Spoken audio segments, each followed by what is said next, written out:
Hello students, आज हम class 9th maths में प्रश्नावली 2.1 देख रहे हैं। प्रश्नावली 2.1 में प्रश्न 9 देख रहे हैं।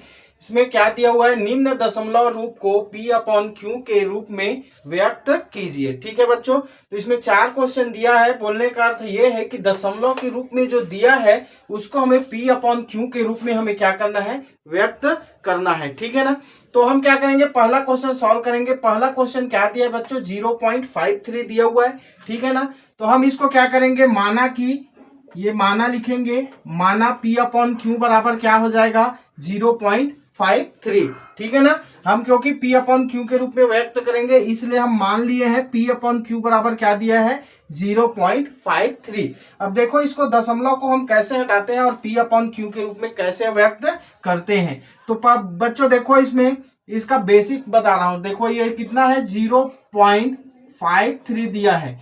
कितने के बाद, कितने संख्या के बाद दशमलव, तो पीछे से गिनते हैं, 1 2, दो संख्या के बाद क्या है, दशमलव है। तो ये एक दशमलव इधर जाने में हमें कितना का गुणा करना पड़ेगा, 10 का। ठीक है, 10 का जैसे ही हम इसमें गुणा करेंगे ये दशमलव निकल के कहाँ पे आएगा, यहाँ पे आ जाएगा। ठीक है ना, फिर से अगर 10 का हम गुणा करते हैं तो ये दशमलव यहाँ पे आके कहाँ जाएगा, इधर चले जाएगा। ठीक है ना, तो यहाँ पे दो संख्या है तो दो संख्या के बाद दशमलव है। ठीक है ना, तो दो संख्या के बाद ये दशमलव को हटाने के लिए हमें क्या करना पड़ेगा बच्चों, 2 बार 10 का गुणा करना पड़ेगा। मतलब 10 दहम कितना, 100 का गुणा करना पड़ेगा। तो ये दशमलव हमारा क्या हो जाएगा, हट जाएगा। ठीक है ना, तो हमें यही काम करना है पहले। तो इसलिए ये जो दशमलव दिया हुआ है, ये दशमलव को हमें हटाना है। तो दशमलव को हटाने के लिए हम किसका गुणा करें कि ये दशमलव हट जाए, 10 का, 100 का, 1000 का। ठीक है ना, तो आपको यही दिमाग लगाना है बच्चों। एक बार 10 का गुणा करते हैं तो ये दशमलव एक बार उठ के यहाँ पे आएगा, फिर 10 का गुणा करेंगे तो एक बार दशमलव यहाँ पे आएगा। ठीक है, तो और कोई संख्या दिया रहता तो फिर से 10 का गुणा करते तो वो फिर से दूसरे में जाता। ठीक है ना, यही इसका कॉन्सेप्ट है। या तो डायरेक्ट आप इकाई, दहाई, सैकड़ा कर दो और क्या कर दो, 100 का गुणा कर दो। ठीक है ना, या तो ये दशमलव का बेसिक बढ़िया है, इससे गलत नहीं होता है कि एक बार 10 का गुणा किए तो एक इधर 10 का गुणा किए, दशमलव एक बार इधर जाएगा, फिर 10 का गुणा किए, दशमलव इधर जाएगा। ठीक है ना, वो खिसकते जाएगा। ठीक है ना, 10 का गुणा करेंगे तो इस तरीके से आपको क्या करना है, इसको देखना है, इसका दशमलव को हमें क्या करना है, हटाना है। ठीक है ना, तो हमारे पास P अपॉन Q बराबर क्या दिया है बच्चों, यहाँ पे 0.53 दिया है। अब ये दशमलव कैसे हटेगा, तो दोनों पक्ष में देखो, एक पक्ष में गुणा नहीं किया जाता है, इक्वल के फॉर्म में है। मतलब एक तरफ हम गुणा करेंगे तो दूसरी तरफ भी हमें क्या करना पड़ेगा, गुणा करना पड़ेगा। तो इधर देखो, अब हमें पता चल गया कि हम किसका गुणा करेंगे तो ये दशमलव पूरी तरह से हट जाएगा। मतलब हम 100 का गुणा करते हैं बच्चों तो ये दशमलव पूरी तरह से क्या हो जाएगा, हट जाएगा। ठीक है ना, तो दोनों पक्षों में क्या करना है, लिखना है यहाँ पे, दोनों पक्षों में किसका गुणा करने पर, 100 का गुणा करने पर। ठीक है ना, 100 का गुणा करने पर। ठीक है बच्चों, तो 100 का गुणा करेंगे, इधर 100 P अपॉन Q। ठीक है ना, 100 गुणा P अपॉन Q बराबर इधर क्या हो जाएगा, 0.53 में 100 का गुणा करेंगे। ठीक है ना, अब 100 का गुणा करेंगे बच्चों तो ये देखो, 10 का एक बार गुणा किए तो यहाँ पे आया, फिर 10 का गुणा करिए वहां यहाँ पे आ जाएगा। ठीक है ना, तो ये निकल के आया, ये तो सेम रहेगा, 100 गुणा P अपॉन Q, और इधर क्या हो जाएगा, ये हो जाएगा कितना, इसका गुणा करेंगे तो ये आ जाएगा 53। ठीक है ना, क्योंकि ये दशमलव हट जाएगा 100 का गुणा करेंगे तो। ठीक है ना, अब क्या करेंगे, P अपॉन Q बराबर क्या हो जाएगा, ये देखो 100 इधर P अपॉन Q के साथ गुणा में है, इधर आगे क्या हो जाएगा बच्चों, भाग में। हमेशा देखना इक्वल के फॉर्म में हो, जो संख्या गुणा में हो, चर या अचर, अगर इधर हम ले जाएंगे इक्वल के उधर ट्रांसफर करेंगे तो गुणा का हमेशा भाग में जाता है और भाग का हमेशा किस में आता है, गुणा में आता है। तो ये क्या हो जाएगा, 53 बटे कितना हो जाएगा, 100। ये हमारा बन गया क्या, आंसर।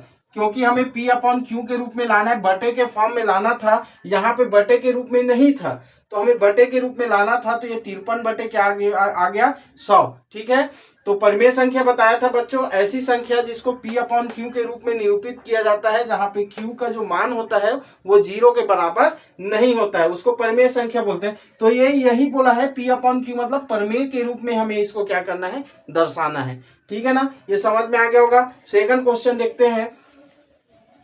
सेकंड क्वेश्चन में क्या दिया है, सेम इसी प्रकार से बनेगा। अब सब बस दशमलव को कैसे हटाना है, किसका गुणा करना है, ये आपका दिमाग का काम है, ठीक है ना।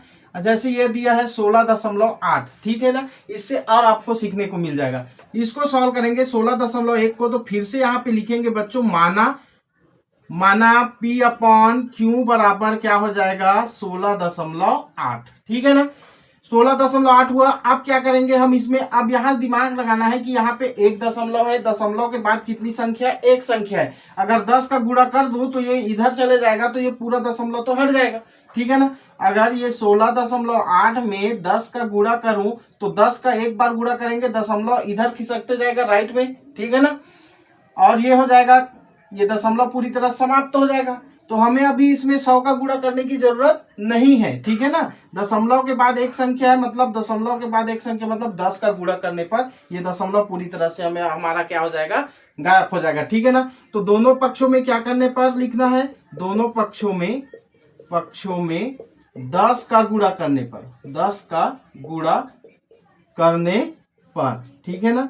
10 का गुणा करेंगे तो ये 10 गुणा क्या हो जाएगा P अपॉन Q बराबर ये हो जाएगा कितना 16.8 गुणा कितना 10, ठीक है ना।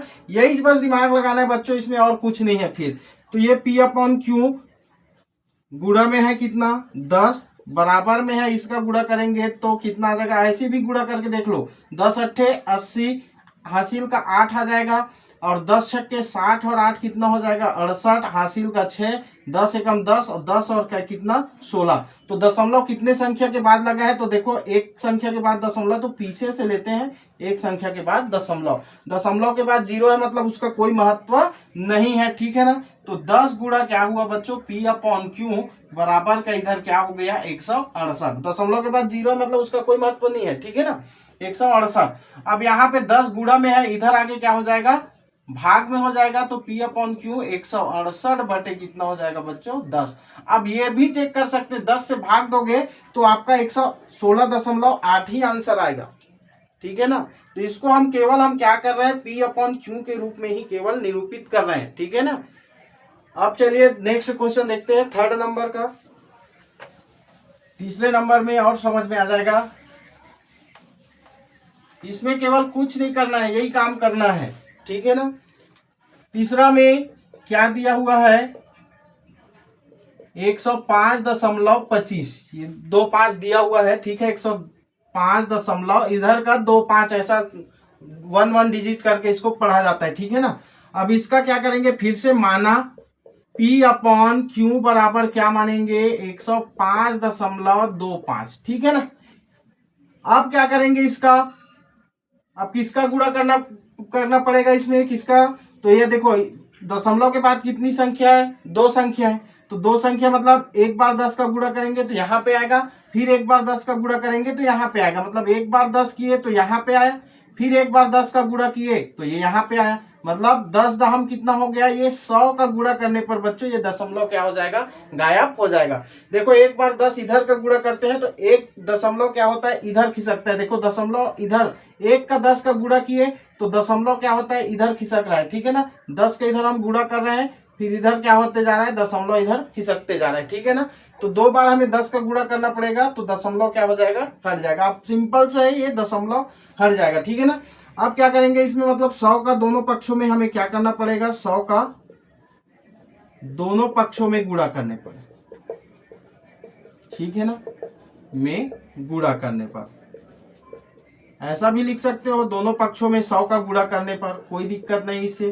तो ये क्या हो जाएगा 100 गुणा क्या हो जाएगा P अपॉन Q, इधर हो जाएगा 105.25 गुणा कितना हो जाएगा 100, ठीक है ना। अब देखो ये हो जाएगा 100 गुणा P अपॉन Q, इसका गुणा करोगे बच्चों तो आपको मिलेगा कितना 105। अब पूरे को दशमलव को हटा के लिखना है 2 5, इतना आ जाएगा आंसर, ठीक है ना। अब 100 किसमें P अपॉन Q के साथ गुणा में है, इधर आगे क्या हो जाएगा भाग में आ जाएगा, तो इसको क्या लिख सकते हैं P अपॉन Q बराबर 105.25 बटे में कितना आ जाएगा 100। ये आपका P अपॉन Q के रूप में हम क्या कर दिए, व्यक्त कर दिए हैं, ठीक है ना। लास्ट क्वेश्चन बचा आपका 4था नंबर का, फिर ये प्रश्न खत्म हो जाएगा, फिर एक प्रश्न और बचा इसमें, ठीक है ना। तो इसमें चौथा नंबर का क्वेश्चन में क्या दिया हुआ है, 7.36, ठीक है ना, 7.36 दिए बच्चों। तो माना, फिर से करेंगे, माना P अपॉन Q बराबर क्या, 7.36, ठीक है ना। फिर से दशमलव के बाद दो संख्या है, अब समझ में आ गया होगा। दो संख्या दशमलव के बाद मतलब 10 का एक बार, 10 का एक बार मतलब 100 का गुणा करना पड़ेगा। तो 100 का क्या कर सकते हैं, दोनों पक्षों में गुणा करने पर, दोनों पक्षों में गुणा करने पर, ठीक है ना, गुणा करने पर, गुणा करने पर तो क्या हो जाएगा, ये 100 गुणा क्या हो जाएगा, P अपॉन Q बराबर ये 7.36 गुणा क्या हो जाएगा बच्चों, 100, ठीक है ना। तो ये कितना हो जाएगा, 100 गुणा P अपॉन Q बराबर, इसका गुणा करेंगे तो ये दशमलव पूरी तरह से क्या हो जाएगा, हट जाएगा। तो कितना बच जाएगा, 736, ठीक है ना। अब ये 100 इधर गुणा में, इधर आगे क्या हो जाएगा बच्चों, भाग में आ जाएगा। तो P अपॉन Q 736 बटे में कितना आ जाएगा, इधर 100। तो ये आपका आंसर हो गया। तो इस तरीके से आपको क्या करना है, दशमलव रूप में जो दिया है उसको P अपॉन Q के रूप में व्यक्त करना है, ठीक है ना।